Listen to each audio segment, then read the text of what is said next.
I used to enter houses without opening the door. I did not need keys. I did not knock. And some of the homes I entered belonged to people like you. I was not an ordinary witch. I worked like an intelligent officer in the kingdom of darkness. We had ranks. We had assignments. We had targets. Nothing was random. If your life suddenly went bad for no clear reason, sometimes it was because someone like me had marked your house. I am saying this with shame, with regret. My hands are not clean. I destroyed peace inside families from Lagos to Accra, then from other towns. I am speaking now because I left that life, and what we used to do inside people's home is something many of you are living with, and you don't even know. Demons don't always live in graveyards. Many of them live in the house with Wi-Fi, TV, nice curtains, and family photos on the wall. Let me tell you what you look at. Constant heavy atmosphere. We call it marking the air. I remember a man in Enugu, very hardworking, and he loved his wife. Good father. We were sent because of jealousy from a business partner. We did not attack his body first. No, we entered the house. After that, the wife said something I will never forget. She said, "This house suddenly feels heavy, even when nothing is wrong." That is how it starts. A demon in a house changes the atmosphere. You feel tired for no reason. You don't feel happy at home. Visitors don't stay long. Children become restless. You step outside and feel relief. But once you enter again, your chest feels tight. That is not ordinary stress. We used to call them environmental occupation. Yeah. There is another sign. Sudden hatred and fight. Demons inside houses love conflict. It feeds them. There was a woman in Ghana. She was a peaceful woman, but we were assigned to break her marriage. We did not touch her husband's job. We did not cause sickness. We went straight into the house. Within weeks, small things became big fights. Salt too much in the soup, shouting, phone not answered, suspicion, silence turned into anger. They both later said the same thing. It was like something was pushing me. Yes, something was. We used to sit in the house, magnify emotions. One small irritation will feel like betrayal. One mistake will feel like disrespect. If your home has constant tension, shouting, silent treatment, coldness, and nobody understands why, that is a sign. Now another sign, night disturbances. This one, I am ashamed of it. We targeted a student named Tabo, very bright young boy, good future. His family house was spiritually unguided.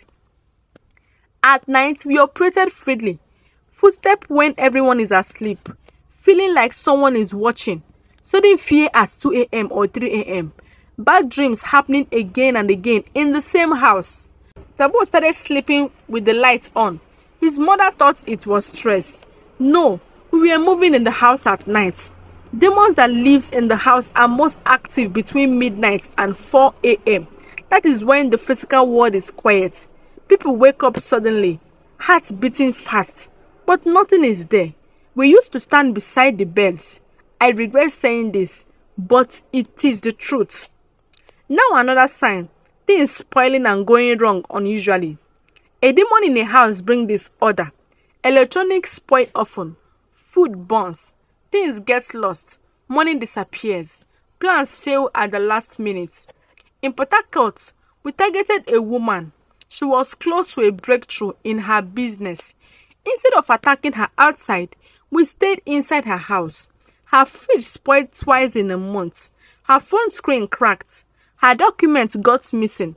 She said, "Nothing in this house stays normal." We call it domestic destabilization. When a demon occupies a home, stability lives first.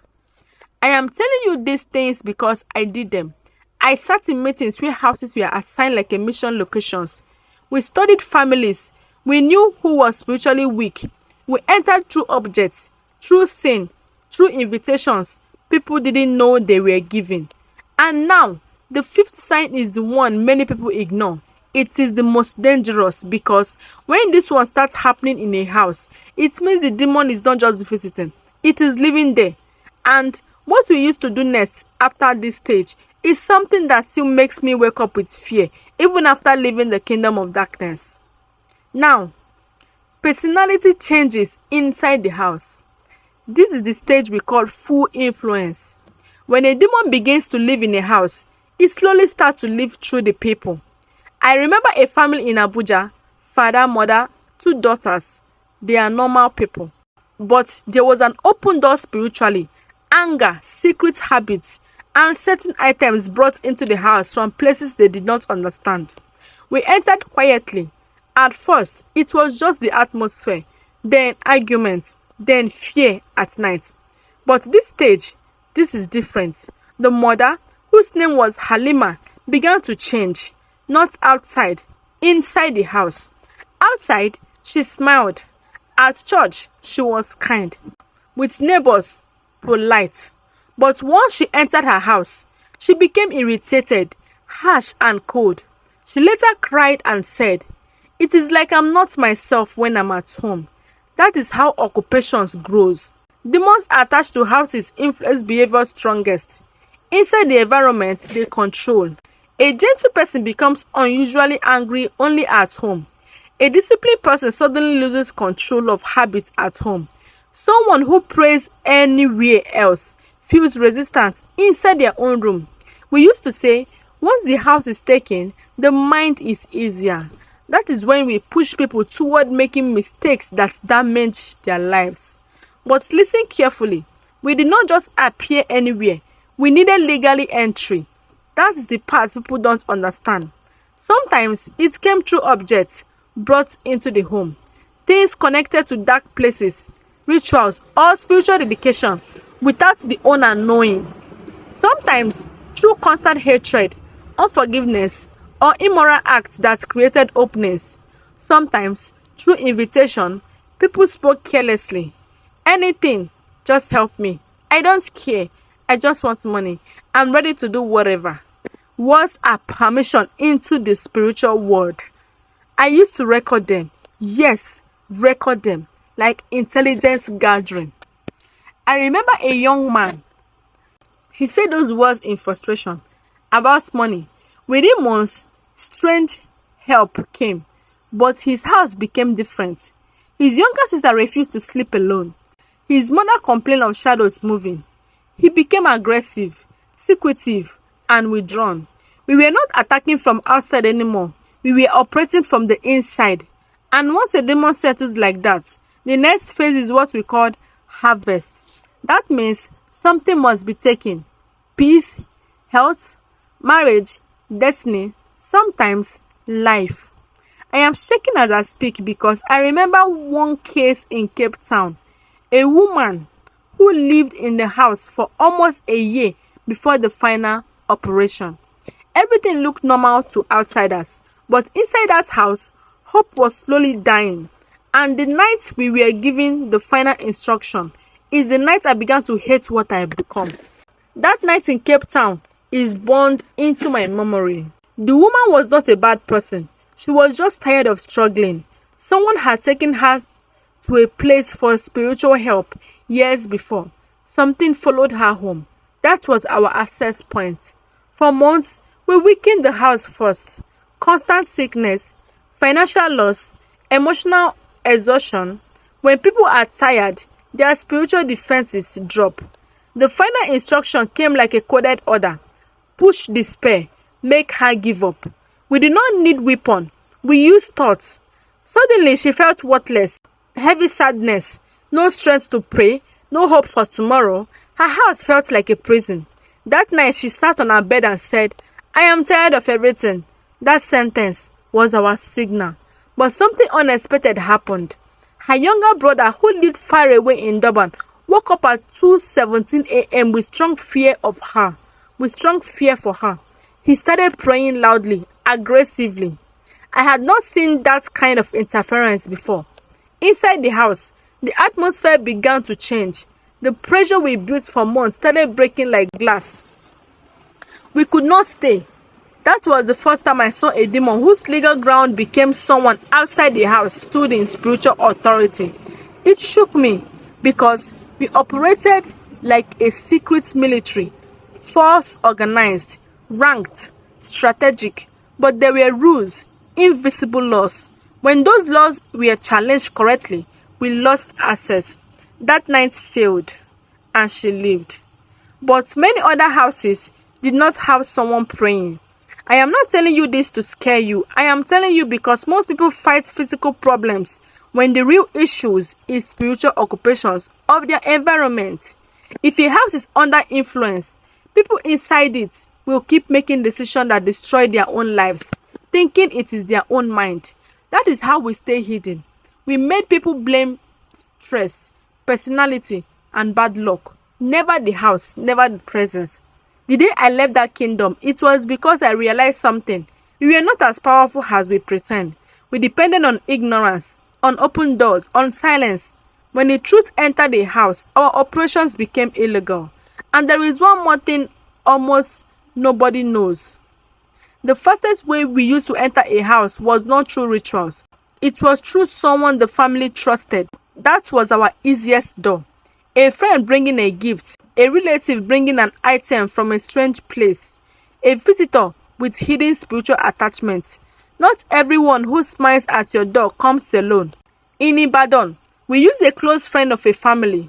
She did not know she carried something. Years earlier, she had been dedicated in a shrine as a child.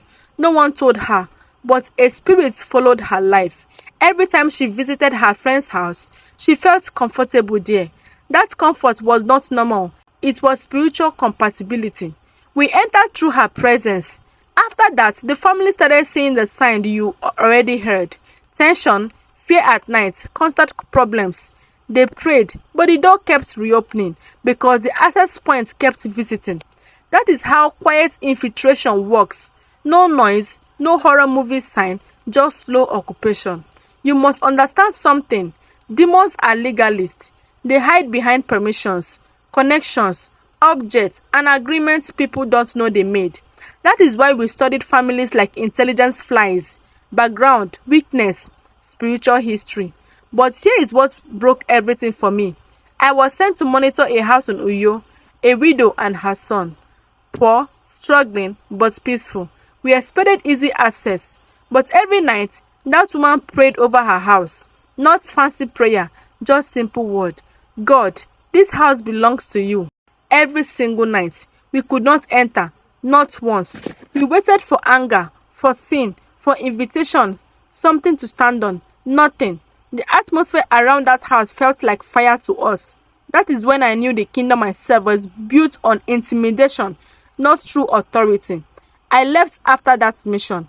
Living was not easy. You don't resign from darkness like a job. There were consequences, attacks, fear. But the same spiritual laws I used against people began to work for me when I crossed over. So listen carefully. If your house felt strange, heavy, divided, disturbed at night, constantly unlucky, don't ignore it. Homes are not just building, they are spiritual territories. But occupation is not permanent. What we feared the most when people became aware, remove spiritual access points and dedicate their homes to God with authority. That ended operation. That closed files. That cancelled assignments.